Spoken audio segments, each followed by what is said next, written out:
Hello and welcome to Global Eye. The day two of the SCO Foreign Ministers meeting in Goa had Pakistan Foreign Minister Bilawal Bhutto Zardari in attendance. He is the first leader from Pakistan to visit India in almost 12 years. Speaking later at a press conference, India's Foreign Minister S Jaishankar said Bilawal Bhutto's position as a spokesperson of Pakistan, a terrorism industry, was called out several times during the SCO meeting in Goa. Further, taking a jibe at Pakistan's economy, Jaishankar said that Pakistan's credibility with regard to terrorism is depleting faster than its forex reserves. On the other hand, amid rising tensions in border areas, India and China held talks focused on disengaging at the line of actual control and said that relations are not normal where things stand as of now. Jaishankar said it cannot be business as usual in China till the issue of disengagement is addressed. As a foreign minister of an SCO member state, Mr. Bhutto Zardari was treated accordingly. As a promoter, justifier, and I'm sorry to say spokesperson of a terrorism industry, which is the mainstay of Pakistan, his positions were called out and they were countered. I mean, I would say Pakistan's credibility is depleting even faster than its forex reserves. To take this forward, we're now joined by Victor Gao, Vice President of Center for China and Globalization, Brahma Chellaney, Strategic Affairs Expert, Michael Kugelman, South Asia Expert at the Wilson Center, Hamid, columnist at the Washington Post. Hamid, if I can begin with you, how do you see this visit by Bilawal Bhutto to India? We had a terror attack in Jammu and Kashmir. We lost some of our soldiers. The External Affairs Minister clearly said that India has been outraged by what has happened in Jammu and Kashmir in that terror attack. We don't want to jump the gun, but Pakistan, he referred to as a terrorism industry and Bilawal Bhutto as its spokesperson. So how do you see the chemistry, the messages coming out of both sides when it comes to India-Pak relations at the SCO meeting? Thank you very much for inviting me on your show. Well, this decision of Bilawal Bhutto Zardari to attend SCO meeting in India was a very, very difficult decision because he is still under a lot of criticism. Even today, many prominent leaders of the Pakistan Tehreek-e-Insaf, which is led by former Prime Minister Imran Khan, they are attacking Bilawal Bhutto Zardari with different allegations, and they are alleging that he is there to sell out Kashmir. And in India, he is facing criticism from your foreign minister. So it was a very difficult decision, especially yesterday in the Senate of Pakistan. The opposition was mad to attack Bilawal Bhutto Zardari. So it was his decision to go to India, not to visit India. It was not a bilateral visit, as you also mentioned. He just attended an international forum and he tried his level best to explain his position. Now you are talking about the terrorism incidents in India. It's very unfortunate, and wherever the terrorism incidents are happening, it's condemnable. But I want to tell you that yesterday and today, there were at least 4 terrorism incidents in different parts of Pakistan, especially on the Pak-Afghan border.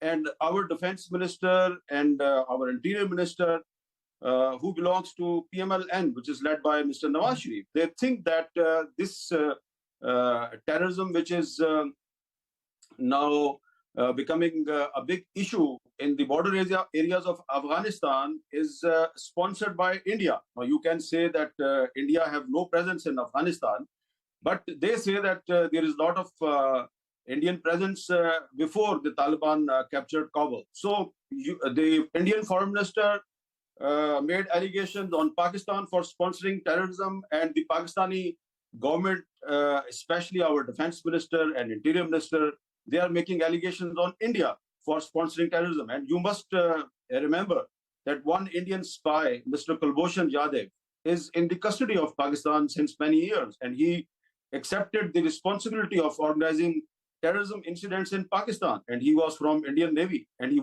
worked for the Indian intelligence agency RAW. So there are allegations on both sides, but I think that Bilawal Bhutto Zardari visited India not for improving relations with India. He just visited India for attending an international forum. But I think that ultimately, despite all the allegations of foreign ministers of India and Pakistan, maybe something good will come out of this visit. Right. Brahma Chellaney, how do you read this visit of Bilawal Bhutto? There was no shaking of hands as we saw it, or the External Affairs Ministry admitting to anything of that sort. Yes, Bilawal Bhutto attended the dinner hosted by Subramaniam Jaishankar like other foreign ministers. Will something really come out of this visit, like Hamid is saying? How would you read into it? Well, first, it's often being mentioned in the Indian media that this is the first visit of a Pakistani minister in 12 years. But we tend to forget that the Indian Prime Minister Modi paid a personal visit to Pakistan in 2015. And what did Modi get in return for visiting Pakistan? What that visit yielded a series of Pakistan-scripted terrorist attacks, major attacks that have imperiled the India-Pakistan relationship.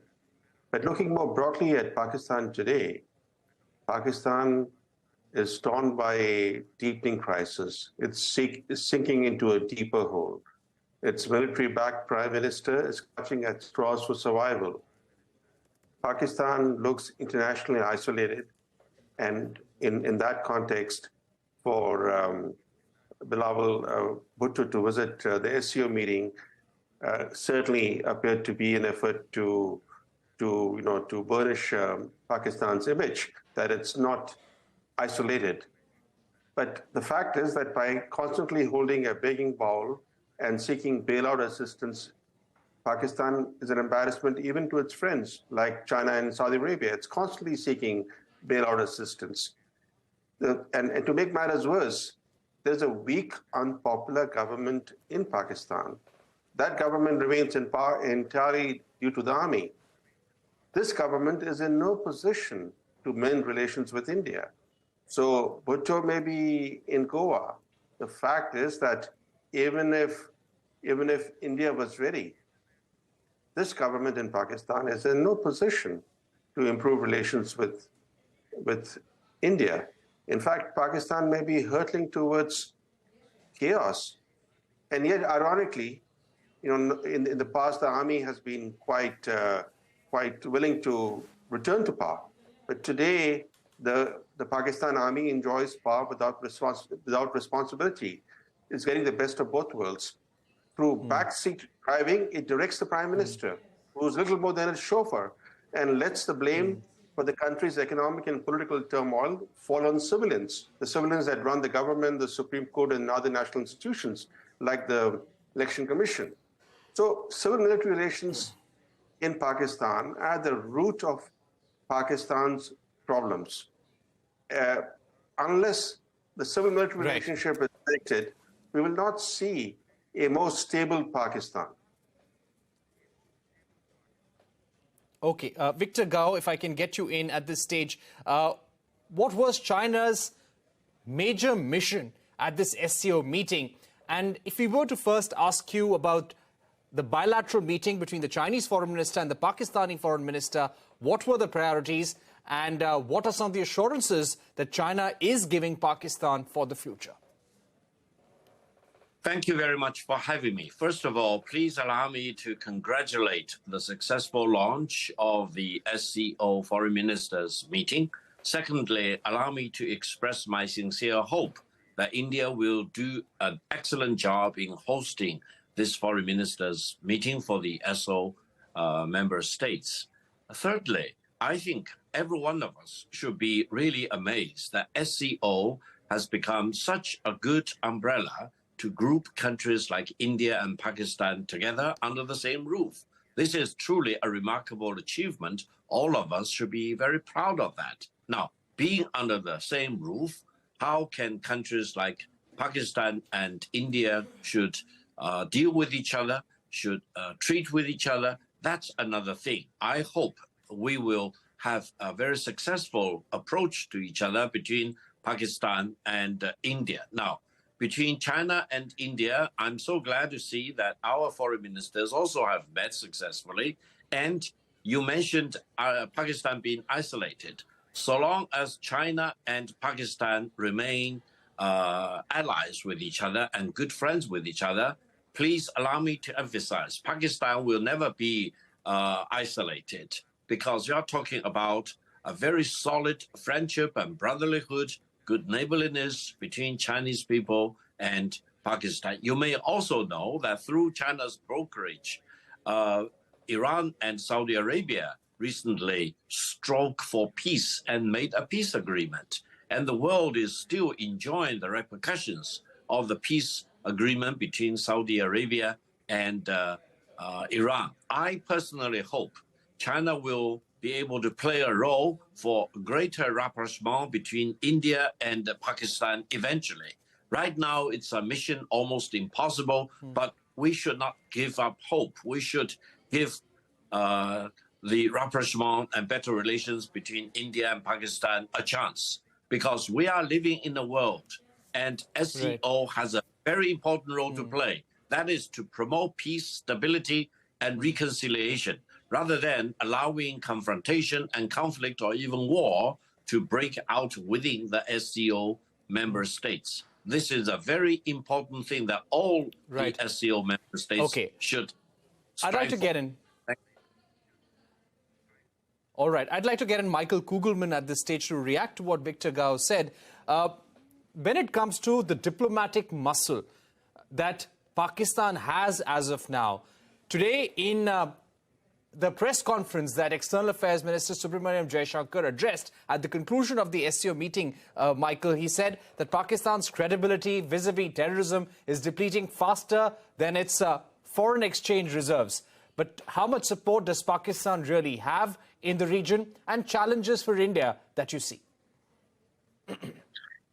Well, I mean, Pakistan is, of course, in a very difficult spot right now. We know about this poly crisis that it's experiencing, headed up by a very severe economic crisis, as well as political paralysis and a resurgence of terrorism in the country. So it's looking for as many friends as it can find. But indeed, we have seen in recent weeks, really in recent months, that even its closest friends are not jumping to its side to provide bailout assistance in the ways that it could have expected in the past. And I refer specifically to its Gulf allies, Saudi Arabia, and even China for that matter. But I would argue that this is why it was especially important, I think, from Islamabad's perspective, for the foreign minister to be at this summit in Goa.